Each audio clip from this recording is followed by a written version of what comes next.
하나님께서 오늘 우리에게 주시는 말씀은 갈라디아서 1장 6절에서 10절까지의 말씀입니다. 갈라디아서 1장 6절에서 10절까지의 말씀을 제가 받들어 읽겠습니다. 그리스도의 은혜로 너희를 부르신 이를 이같이 속히 떠나 다른 복음을 따르는 것을 내가 이상하게 여기노라. 다른 복음은 없나니 다만 어떤 사람들이 너희를 교란하여 그리스도의 복음을 변하게 하려 함이라. 그러나 우리나 혹은 하늘로부터 온 천사라도 우리가 너희에게 전한 복음 외에 다른 복음을 전하면 저주를 받을지어다.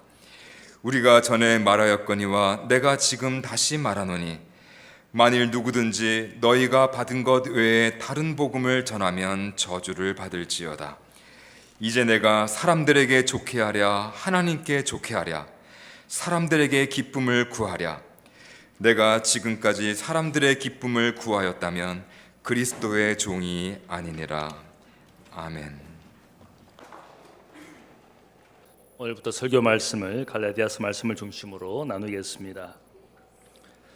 전도자 바울은 1차 선교 여행 중에 오늘날 터키의 중남부 지방인 갈라디아 지역에 복음을 전했습니다. 복음을 전한 결과로 거기에 있던 이방인들이 복음을 받아들이고 교회가 세워졌습니다. 얼마의 세월이 지난 후에 바울이 2차 선교 여행을 하면서 그리스 남쪽에 있는 고린도 지역에 있을 때에 들려온 소식이 있었습니다.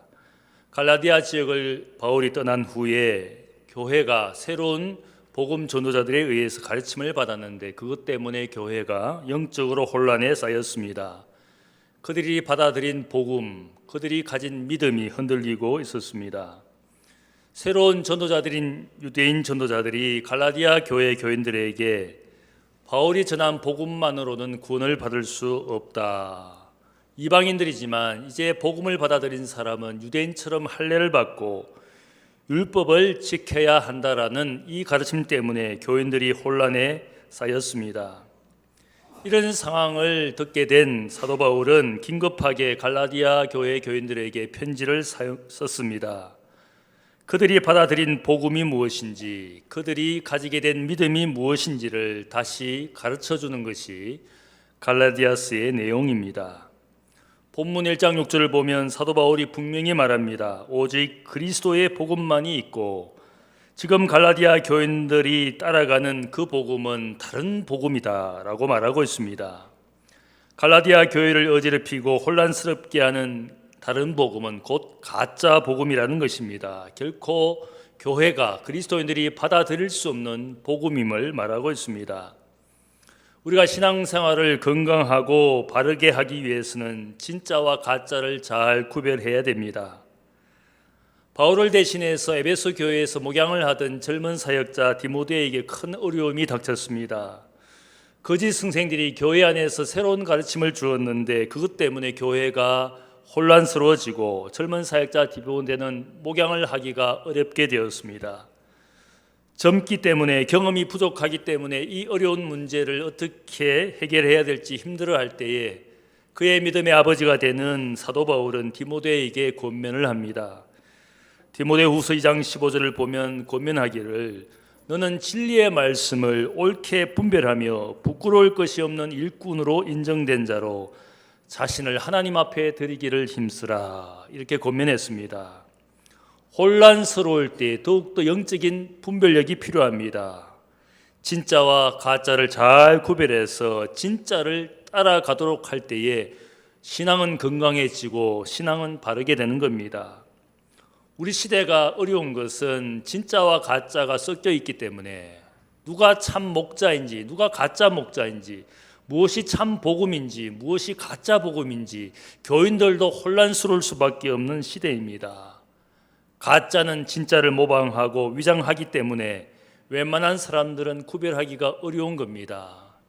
고린도후서 11장에 보면 사도 바울이 고린도 교인들에게 이야기할 때 사탄도 광명의 천사로 가장한다, 위장한다. 그렇기 때문에 가짜와 진짜를 구별하기가 어려운 영적인 혼란의 시대입니다.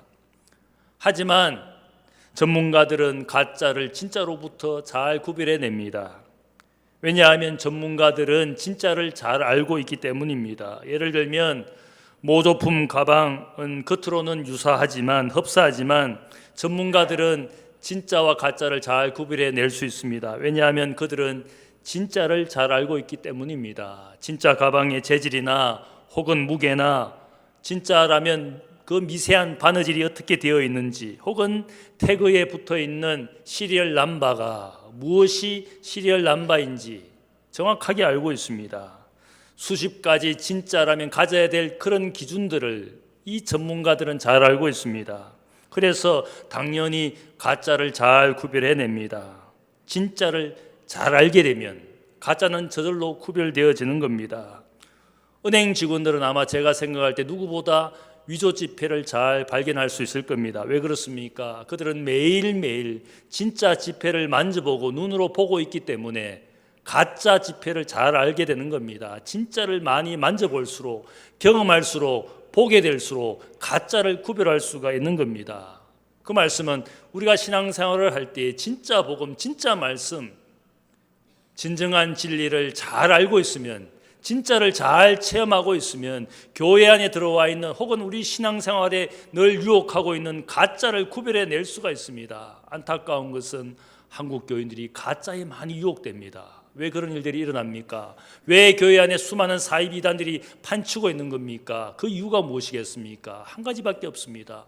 진짜를 잘 알지 못하기 때문에. 말씀인 이 진리의 말씀을 사랑하고 사모하고 말씀을 잘 알고 있으면 가짜를 구별해낼 수 있는데 말씀 생활이 없기 때문에 단순히 감정과 인간의 기분대로 형식적으로 예배만 드리고 가기 때문에 가짜가 와서 유혹하면 다 넘어갑니다. 진짜를 모르니까. 그럴듯한 말이나 설득에 다 넘어갑니다. 진짜를 모르기 때문에 가짜인 줄을 알지 못하는 겁니다.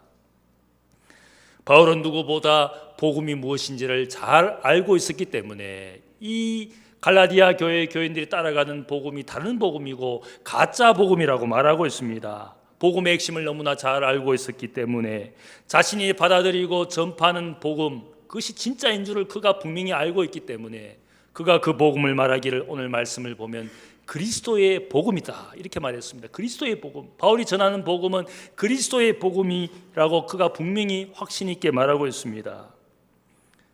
진짜 복음과는 다른 갈라디아 교인들을 유혹하고 소란스럽게 하는 다른 복음이 무엇인지를 이 말씀을 보며 살펴볼 수가 있습니다.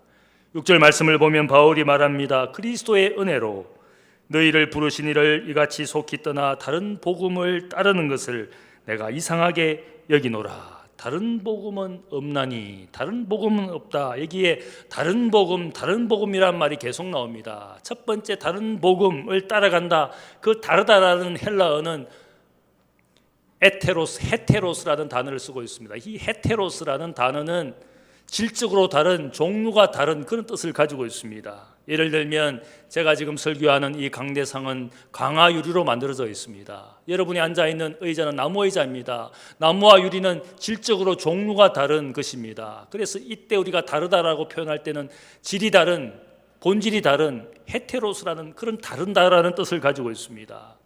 두 번째 나오는 다른 복음은 없나니라는 그 두 번째 다르다라는 표현은 다른 헬라어입니다. 그 말씀은 알로스, 다르다라는 것은 재질이나 종류가 다른 것이 아니라 단순히 예를 들면 여러분이 다양한 종류의 의자에 앉아볼 수가 있습니다. 큰 의자도 있고 혹은 작은 의자, 모양이나 디자인이 다른 많은 의자가 있을 수 있습니다. 그러나 분명한 것은 재질이나 종류는 똑같은 나무입니다.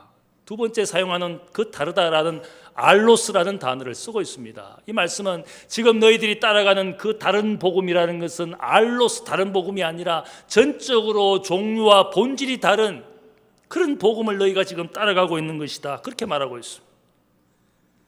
갈라디아 교인들이 하나님의 은혜로 부르심을 받아서 그리스도의 복음을 따라가는 그리스도인이 되었는데 지금 유대인 선교사들이 와서 다른 복음, 전혀 질과 종류가 다른 복음을 전하여서 그 복음을 따라가고 있는 그들의 인생과 영혼의 미래가 불행하게 될 것을 그가 안타깝게 생각을 했습니다. 그래서 급하게 이 편지를 써서 지금 너희가 따라가고 있는 이 복음은 그리스도의 복음과는 전혀 상관이 없는 다른 복음이고 그 복음을 따라가다 보면 교회는 혼란에 쌓이고 그들의 영혼의 미래는 불행하게 될 것을 그가 경고하고 있습니다. 본질과 종류가 전혀 다른 이 복음을 만일 자신이라도 혹은 하늘에 내려온 천사라도 전하게 된다면 저주를 받을지어다. 이렇게 강하게 말하는 것은 무엇을 말합니까? 자신이 가진 복음의 본질에 대한 분명한 확신이 있기 때문에 내가 지금 전하고 있는 이 그리스도의 복음은 결코 변할 수 없는 복음, 누군가 다른 복음을 결코 전할 수 없는 것이다. 그런 마음을 가지고 자신이라 할지라도 다른 복음을 전하면 저주받게 될 인생이라고 말하고 있습니다. 복음의 본질이 무엇이라고 생각을 합니까? 저는 복음의 본질은 결국 그리스도의 은혜를 말하는 것이다.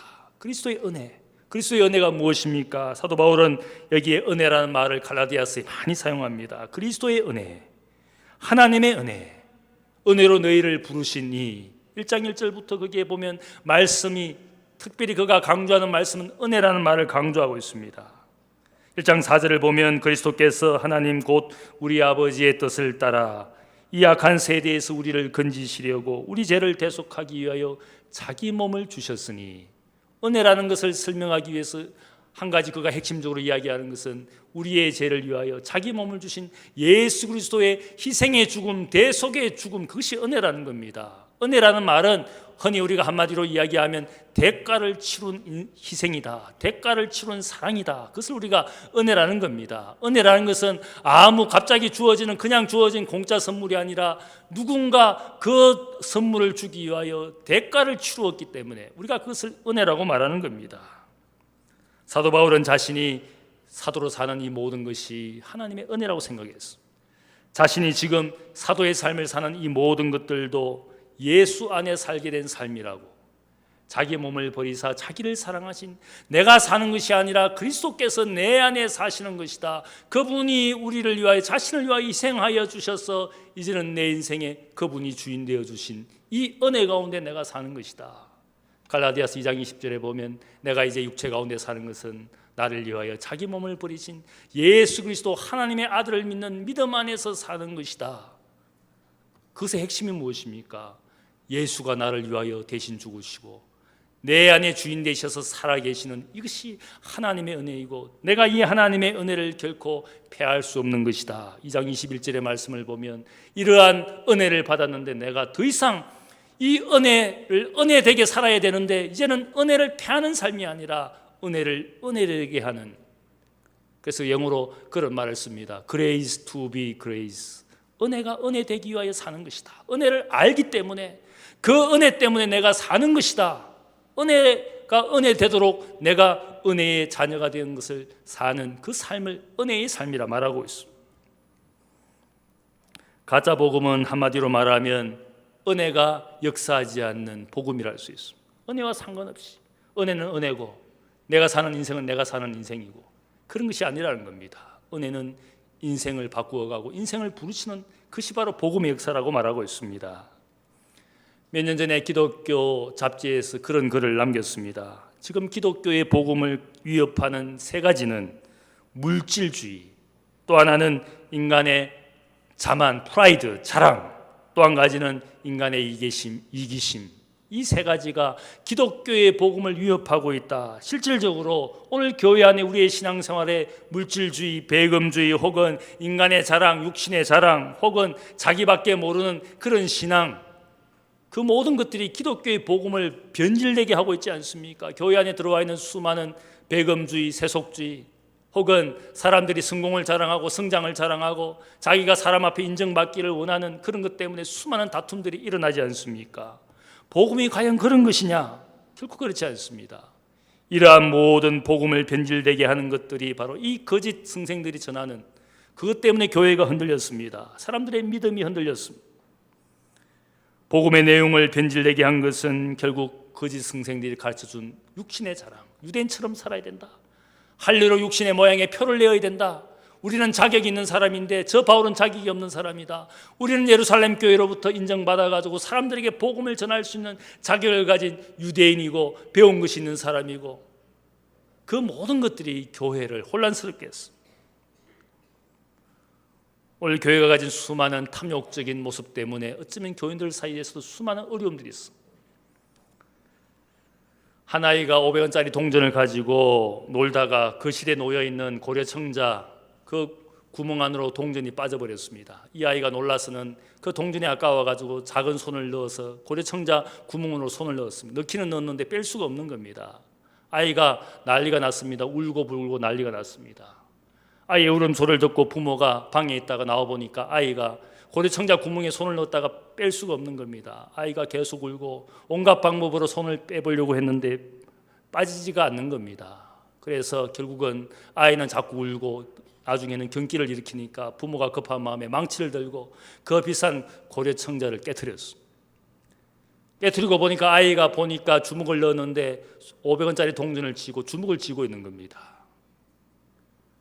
생각해보면 이 이야기가 어떤 것입니까? 우리가 그렇지 않습니까? 그 500원짜리는 아이가 볼 때는 소중한 것일지는 모르지만 부모가 볼 때는 아무것도 아닌 500원 동전에 불과합니다. 그거 움켜쥔 그 손을 펴지 못해가지고 결국은 고려청자를 깨트릴 수밖에 없는 상황이 되어버렸어요. 우리가 영원한 가치, 영원한 생명을 알고 있지만 그 가치와 그 생명을 뒤로하고 500원짜리 같은 세상의 물질 혹은 세상의 자랑, 인간의 성공, 출세를 위해서 그 귀중하고 소중한 것들을 포기하고 버리는 어리석은 인생들이 얼마나 많습니까? 예수를 믿기는 믿었는데 여전히 탐욕적이고 여전히 세상 것 원하고 성공과 출세를 원해서 귀중한 것이 자기에게 은혜로 주어져 있지만 그것을 별로 중요하게 생각하지 않습니다. 신앙생활과 삶의 우선순위의 뒷전입니다. 예수 그리스도의 은혜로 우리 죽을 죄인들이 영원한 생명을 얻었지만 살다 보면 우리는 어떻게 삽니까? 그놈의 돈이 뭐길래, 혹은 인간의 자존심이 뭐길래, 혹은 우리에게 주어진 일이 뭐길래, 혹은 자녀의 공부가 뭐길래 학원 보내고 사교육시키면서 그 모든 것들이 우리의 삶의 우선이 되어버려서 신앙도 믿음도 다 뒷전이고 아이들 키울 때도 세상의 자녀들처럼 그것이 우선이 되어서 예배고 교회 학교고 다 뒷전입니다. 따져보면 500원짜리 동전을 움켜쥐면서 손을 펴지 않는 그것 때문에 인생도 영혼도 망치는 일들을 알면서도 그것을 움켜쥐며 펴지를 않습니다. 그게 우리의 모습, 아이의 모습, 하나님 보실 때 부모의 모습 볼 때 그 아이가 행하는 그 일들이 얼마나 어리석은 겁니까? 어린아이처럼 무지하게 살아가는 우리의 모습들이 하나님 보실 때 얼마나 어리석은 것이겠습니까? 은혜가 무엇인지 알고 그 은혜를 소중히 생각한다면 은혜가 없는 복음, 세상의 복음은 가짜이지 않겠습니까? 하나님의 은혜로 시작된 새로운 인생인데 은혜 없는 복음을 따라가며 그것에 유혹당해서 인생의 영혼과 미래를 포기한다면 어리석은 것이지 않겠습니까? 은혜 없는 복음이라는 것을 우리가 본다면 물질과 번영을 약속하는 그런 복음이 한국 교회를 어지럽히고 있어. 만사 형통 복음, 예수 믿으면 다 잘 된다, 내 영혼이 잘 됨 같이 범사가 다 잘 될 것이다. 한때 한국 교회가 성장하면서 그 복음에 사람들이 환호했습니다. 예수 믿으면 잘 먹고 잘 살게 된다, 병도 걸리지 않고 고난도 오지 않고 시련도 필요 없고. 그런데 예수 믿고 나서도 고난도 있고 시련도 있고 병이 낫지도 않고 도저히 이해할 수가 없는 일들이 벌어질 때마다 교인들이 고통당합니다. 목사님이 그렇게 말씀해 주셔서 내가 열심히 신앙생활 잘했는데 왜 내 가정과 일터에 이런 어려움이 있고 이 어려움이 끝나지 않습니까? 혼란스럽습니다. 이해되지 않습니다. 왜 그렇습니까? 물질과 성공만을 이야기하다가 모든 것이 만사형통을 이야기했다가 만사형통의 복음을 이야기했다가 물질이 지배하는 그런 복음을 가르쳐 주었다가 사람들이 혼란스럽게 되는 겁니다. 또 어떤 사람들이 있습니까? 공동체를 이야기하고 섬김과 사랑을 이야기하지만 늘 자기밖에 모릅니다. 하나님의 뜻도 공동체의 비전도 별로 중요하지 않습니다. 오직 내 감정과 기분만이 소중하고 내가 위로받고 내가 만족하면 다 된다고 생각을 합니다. 자기 중심에 자기 프라이드만 중요합니다. 그래서 탐욕적이 되고 이기적이 되고, 교회도 그렇지 않습니까? 요즘 한국 교회가 걱정하는 것이 모 교회가 혹시 저 목사님 아들이 세습하지 않을까? 교인들뿐만 아니라 온 세상 사람들이 지켜보고 있습니다. 교회는 계속 하고 싶은데 눈치만 보고 있습니다. 왜 그렇습니까? 우리끼리는 와야 문제가 없는데 왜 외부 사람들이, 왜 다른 교회 교인들이, 왜 세상 사람들이, 우리는 아무런 문제가 없는데 왜 세상 사람들이 난리야? 우리끼리 다 결정하고 우리끼리 다 문제 없는데. 이런 복음을 저는 철밥통 복음이다. 철밥통이다.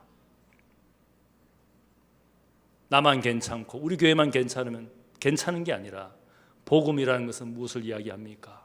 나는 권리가 있고 다 할 수 있는 것이 있지만, 그러나 그들을 생각하여 그들의 영혼을 생각해서 할 수 있지만 하지 않는 것이, 내가 고기를 먹을 수 있는 영적인 자유와 지식이 있지만 내가 고기를 먹음으로 인해서 저의 영혼이 망한다면 나는 일평생 고기를 먹지 않겠노라. 바울이 왜 그런 말을 합니까? 고기도 먹을 수 있고 술도 먹을 수 있고 담배도 피울 수 있지만 내가 하는 행동 때문에 이웃이, 형제가 고통당한다면, 갈등한다면 나는 일평생 먹지 않겠다. 그게 영적인 결단이고 영적인 선택이지 않습니까? 우리끼리 문제는 없을 수 있지만 세상이 지켜보고 있기 때문에 내가 할 수 있는 것도 하지 않는 것이, 그것이 복음입니다. 철밥통 복음으로 오늘 수많은 교회와 우리 인생들이 거짓 복음에 인생을 팔고 있습니다. 그러한 가짜 복음이 그리스도인들 사이에 또 제자들 사이에 있을 것을 주님이 아셨습니다. 그리고 경고하였습니다. 너희는 하나님과 재물을 겸하여 섬길 수 없느니라. 사람이 만일 온 천하를 얻고도 제 목숨을 잃으면 무엇이 유익하리요? 사람이 무엇을 주고 제 목숨을 바꾸겠느냐? 목숨, 생명이 중요한 것이지 않겠습니까? 목숨과 생명을 얻는 영원한 진리와 복음을 따라가야 되는데 그 생명 포기하고 다른 세상의 무엇을, 온 천하를 얻는다 할지라도, 물질과 성공과 출세를 얻는다 할지라도 그것 때문에 생명을 잃어버리면 이 모든 것이 무엇이 유익하겠느냐? 주님께서 무엇이 진리인지를 이야기했습니다. 생명과 진리를 얻는 그 일들을 위하여 우리가 이 복음으로 부르심을 받은 겁니다. 세상 사람들이 원하는 것, 얼마든지 좋은 것일 수 있지만 그것 때문에 이것을 포기한다면 그것은 어리석은 겁니다. 요즘 시대에 우리를 가장 혼란스럽게 하는 것이 무엇입니까? 고민하는 것이 무엇입니까? 세상은 이렇게 달라지고 변화되는데 교회는 어디까지 받아들이고 어디까지 관용해야 되고 어디까지 허용해야 되는 겁니까? 그런 고민을 하게 됩니다. 급속하게 진행되는 세속화의 바람이 교인들의 삶을 어지럽게 합니다.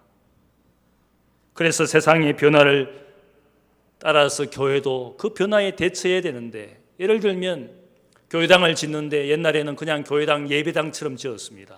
일주일에 한 번 예배 드리는 일들을 위해서 그 교회당 비싼 건물을 지었습니다. 가만히 생각해 보니까 일주일에 한 번만 예배 드리는데 그 예배당 기능만을 위해서 교회를 짓는 것이 너무 아깝습니다. 그래서 요즘에 교회가 어떻게 짓습니까? 될 수만 있으면 평일에도 많은 프로그램을 소화할 수 있도록 학교처럼 짓기도 하고 강당처럼 집회실처럼 짓기도 합니다. 혹은 복지센터나 복지시설을 위해서 또 복지 건물처럼 다양한 용도로 쓸 수 있도록, 저는 이런 것들은 교회가 세상의 변화에 맞추어서 많은 사람들이 교회를 찾아올 수 있도록 교회 건물의 모양을 바꾸는 것은 저는 굉장히 긍정적으로 생각합니다. 일주일에 1시간 사용하기 위해서 비싼 건물을 지을 필요가 없고 많은 사람들이 교회를 찾아올 수 있도록 교회의 모양이나 여러 가지 구조를 바꾸어야 되지 않겠습니까? 이것은 교회가 받아들여야 되는 겁니다.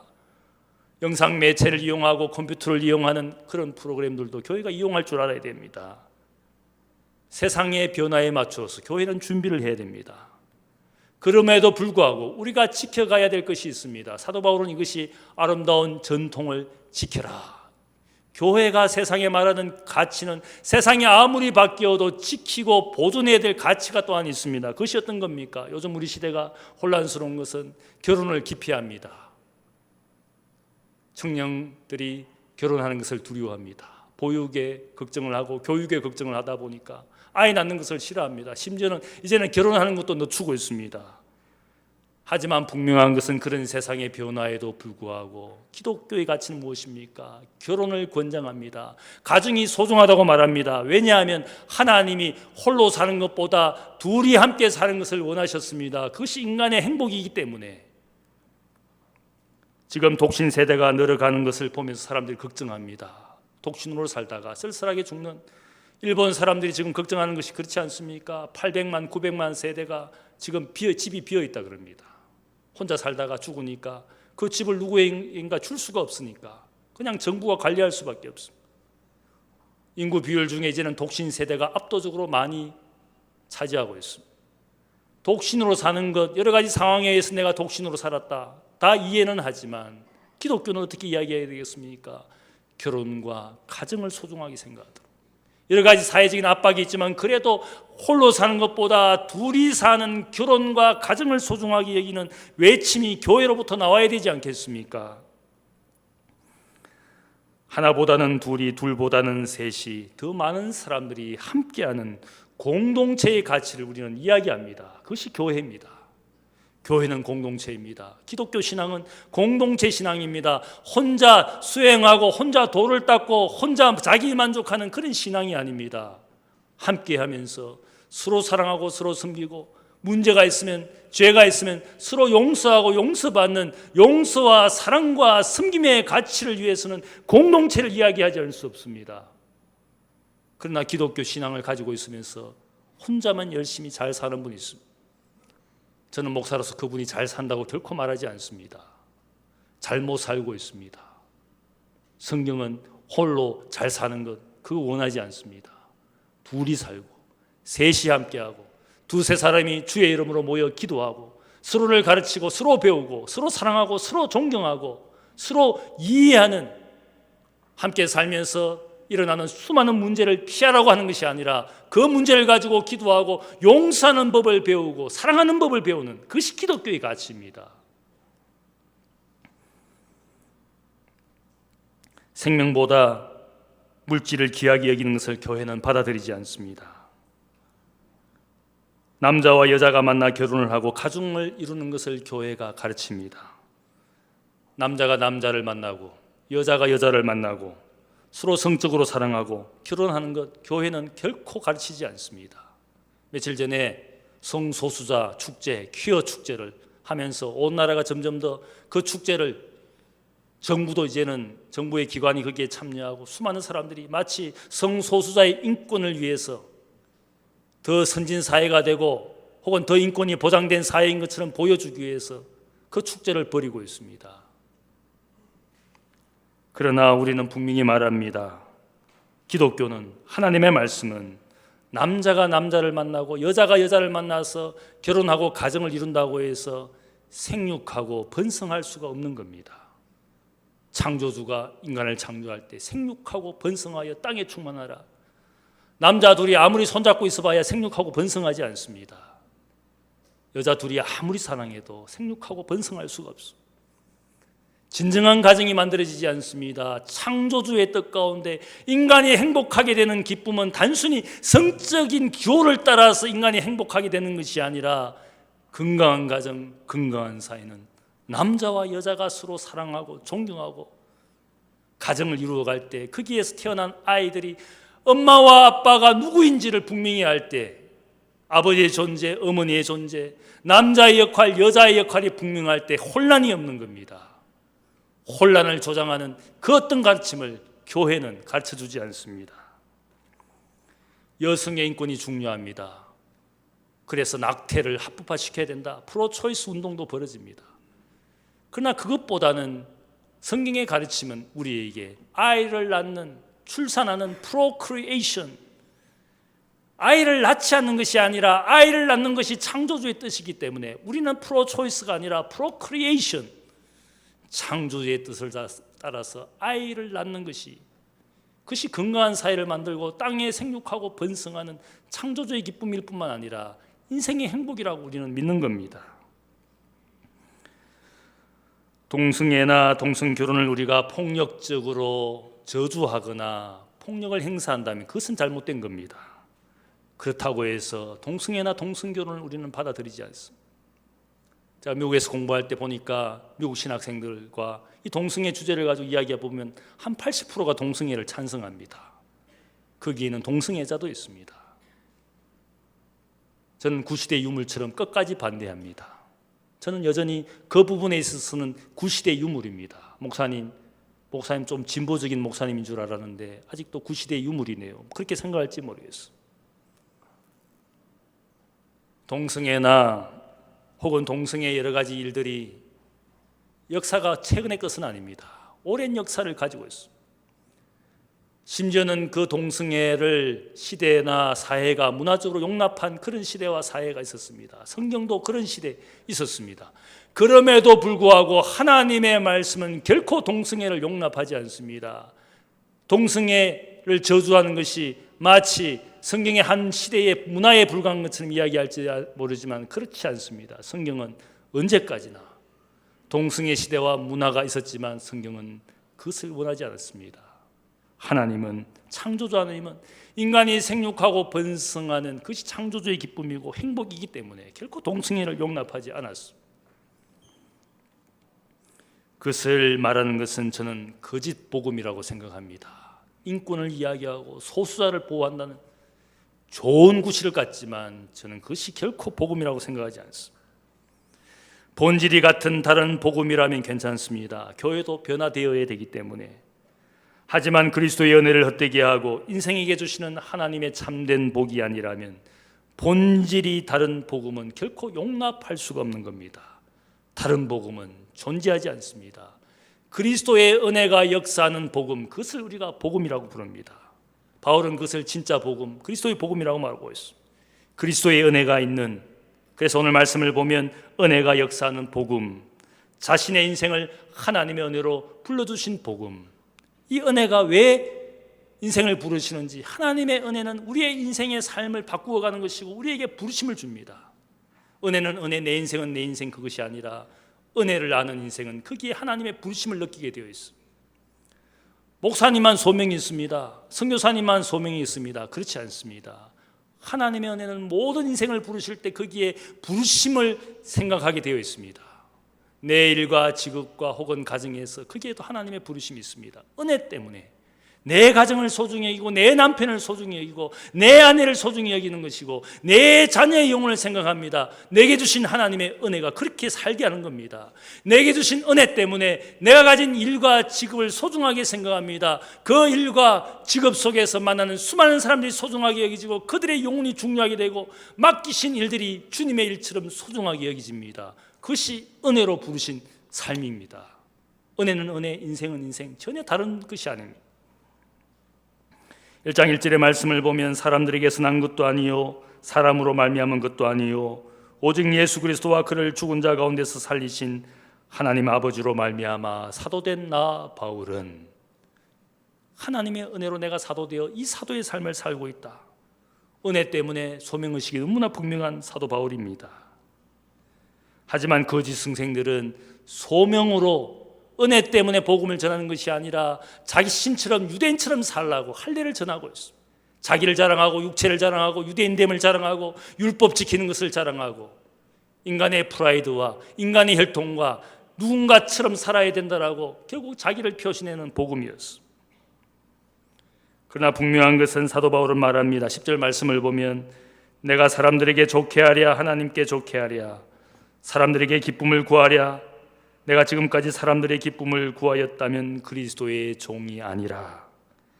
바울이 생각하는 진짜 복음이라는 것은 그의 인생을 부르시고 은혜 가운데 살게 하시고 은혜 때문에 하나님을 향하여 인생의 목적과 방향을 정하는 은혜 가운데 사는 인생이 되게 한 것이었습니다. 그것이 은혜입니다. 은혜를 받았지만 인생에 아무 이유도 목적도 분명하지 않고 하나님과 상관없이 살아간다면 내가 받은 복음이 진짜 복음인지 생각해 보아야 됩니다. 따라하겠습니다. 진짜 복음은 그리스도의 은혜가 역사하는 복음이다. 은혜로 사는 인생이라면 그분에게 우리의 인생의 중심을 둡니다. 인생의 방향을 잡습니다. 그런데 은혜가 역사하지 않은 복음을 가진 사람은 세상적인 복음은 가짜 복음입니다. 자기 마음대로 살고 자기 기분대로 살고 남은 눈에 보이지 않고 내 마음대로 삽니다. 그런 사람들이 가진 복음은 은혜와 전혀 상관없는 다른 복음이랄 수 있습니다. 내가 진짜 복음을 경험하고 있는지 가짜 복음을 경험하고 있는지 은혜가 역사하고 있는지를 살펴보면 내가 지금 진짜 복음을 가진 사람인지 알 수가 있는 겁니다. 바울은 하나님께서 기뻐하시는 삶을 구하며 산다고 했습니다. 그렇다고 해서 그가 사람들의 기쁨이 되지 못한 인생은 아니었습니다. 고린도후서 말씀을 보면 나와 같이 모든 일에 모든 사람을 기쁘게 하여 자신의 유익을 구하지 아니하고 많은 사람의 유익을 구하여 그들로 구원을 받게 하라. 이 말씀은 내가 이 복음의 전도자로서 내가 전하는 복음 때문에 모든 사람을 기쁘게 하고 유익되게 하는 것이다. 여러분이 가진 복음이 여러분의 가정을 기쁘게 하고 행복하게 하는 줄로 믿습니다. 나 혼자 잘 먹고 잘 사는 그런 복음이 아니라 은혜로 주신 이 복음 때문에 내 남편, 내 아내가 영혼의 참 행복을 알게 되고 내 자녀가 인생의 참된 목적과 비전을 가게 하시는 그것이 복음의 비전입니다.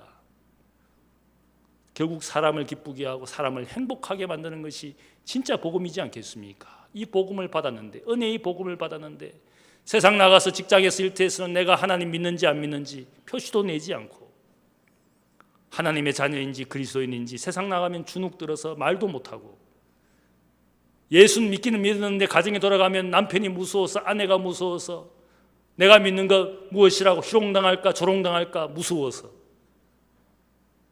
그분들이 가진 복음이 진짜 복음 맞습니까?